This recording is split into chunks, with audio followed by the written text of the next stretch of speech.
Yes people, good morning, good afternoon, good evening to all of you. कैसे सब लोग? Hope so आप सब लोग बहुत बढ़िया रहेंगे। मैं बता दूं, मैं भी बहुत अच्छा हूं।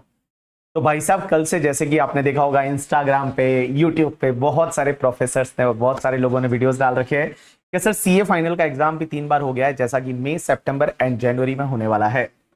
तो मैं आपको बताना चाहूंगा सबसे पहली चीज कि सर ये एग्जाम कब से होने वाला है, क्योंकि जब अभी तक जो आईसीआई का नोटिफिकेशन आया है, प्रेस रिलीज है, उसमें ऐसा नहीं दे रखा कि मई 2025 से होने वाला है, अगले साल से होने वाला है, उसका कोई क्लैरिटी अभी तक नहीं है। बट जैसा कि लाइक मेरी बात हुई कुछ लोगों से और उन लोगों ने ये बताया, as well as social media पे आप देख रहे होंगे बहुत सेंट्रल काउंसिल मेंबर के भी कुछ पोस्ट है वो वायरल हो रहे हैं। उसमें उन्होंने बताया कि इसी एग्जाम से होने वाला है, मींस मई 2025 होने वाला है, उसके बाद में सितंबर 2025 एंड जैन 2026 में एग्जाम होने वाला है। अब एक बात समझना, बहुत सारे बच्चों का ये डाउट है कि सर जो मई वाले बच्चे हैं वो ये बोलेंगे कि सर एक बात बताओ, हम तो मई के लिए प्रिपेयर कर रहे थे बढ़िया से, और जैसे ही अपने को ये लगा कि अरे यार एग्जाम सितंबर में ही हो रहे, तो क्या हम हमारा एग्जाम पोस्टपोन कर दे? देखो यार, मैं बताऊं ना, मैं अगर आपकी जगह होता तो मैं तो नहीं करता। मैं तो एग्जाम मई में ही देता, जो मेरा टारगेटेड अटेम्प्ट है। एटलीस्ट अगर मान लो दोनों ग्रुप नहीं, कहीं पे कुछ ऐसा चल रहा होता तो मैं एटलीस्ट एक ग्रुप तो अपियर करता, मैं वैसा करता, ठीक है।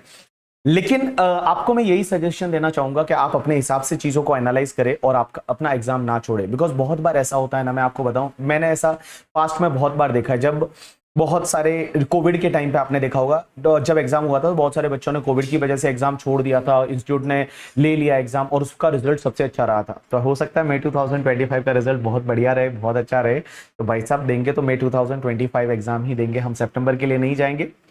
और उसके बाद में अगर मान लो आप एक भी ग्रुप मई में देते हैं तो कोई दिक्कत नहीं है, सेकंड ग्रुप है वो फिर आप सितंबर 2025 में प्लान कर सकते हैं, बट आपको एग्जाम देना है।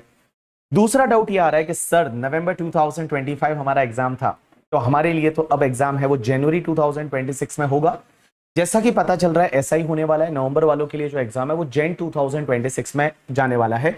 लेकिन आपका अगर आर्टिकलशिप वगैरह पूरा हो गया, जो इंस्टीट्यूट का रूल है उसके अकॉर्डिंगली आपका 6 मंथ का टाइम वगैरह हो जाता है, तो उस पर्टिकुलर केस में आप जो है वो सितंबर 2025 का एग्जाम भी दे सकते हैं। मतलब जो भी इंस्टीट्यूट का रूल रहता है उसके अकॉर्डिंगली अगर आप सितंबर के लिए एलिजिबल है तो सितंबर दे पाएंगे, अदरवाइज अगर नवंबर के लिए ही था तो उस पर्टिकुलर केस में आपको जनवरी 2026 में एग्जाम देना पड़ेगा। अब एक बच्चों का ये डाउट आ रहा है कि सर हमारे इनकम टैक्स जो कि डायरेक्ट टैक्स, मैं आपको पेपर पढ़ाता हूं, paper number 4 of CA final, और उस पेपर में सर अमेंडमेंट्स है वो कैसे होंगे? क्या हमारे लिए फाइनेंस एक्ट 2025 एप्लीकेबल हो जाएगा? क्योंकि आपको पता है कि मई 2025 एंड नवंबर 2025 के लिए आपका फाइनेंस एक्ट 2024 एप्लीकेबल है। जो भी अमेंडमेंट फाइनेंस एक्ट 2024 से हुए थे वही एप्लीकेबल है। तो आपका डाउट यह आएगा कि सर नवंबर की जगह अगर जनवरी 2026 में एग्जाम गया तो हमको क्या इनकम टैक्स में अमेंडमेंट्स वगैरह वापस पढ़ने पड़ेंगे? क्या हमारे लिए नया फाइनेंस एक्ट लग जाएगा? Answer is no guys. क्योंकि जैसा आपने देखा होगा इंटरमीडिएट में क्या होता है ना, इंटरमीडिएट के लिए मई में, सितंबर एंड जैन में सिलेबस सेम रहता है।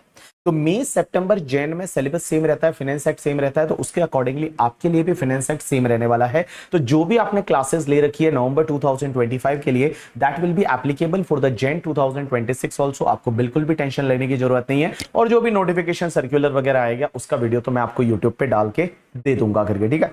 एक बात बताऊं, बहुत बार कैसा होता है ना, जब ऐसी चीजें आती है तो अपने मन में होता है यार, एक बार अपन अपने आप को कंफर्ट जोन में डालना चाहते हैं कि चलो यार अगली बार कंफर्टेबली दे देंगे, ऐसा दे देंगे, वैसा दे देंगे। बट मेरा मानना है ऐसा मत करिए करके, ठीक है।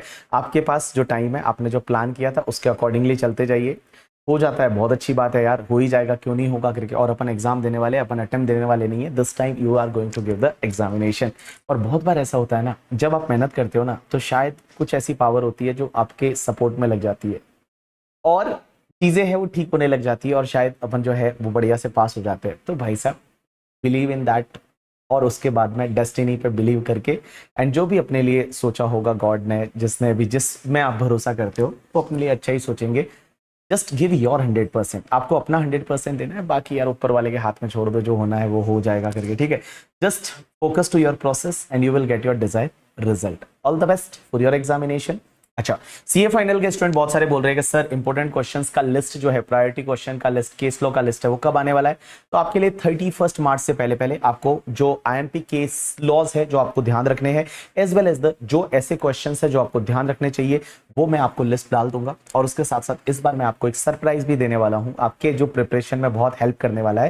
दैट सरप्राइज, वो सरप्राइज रहेगा ना, वो तो जब आएगा तब आपको पता चलेगा, ठीक है। चलिए guys, all the best for your examination.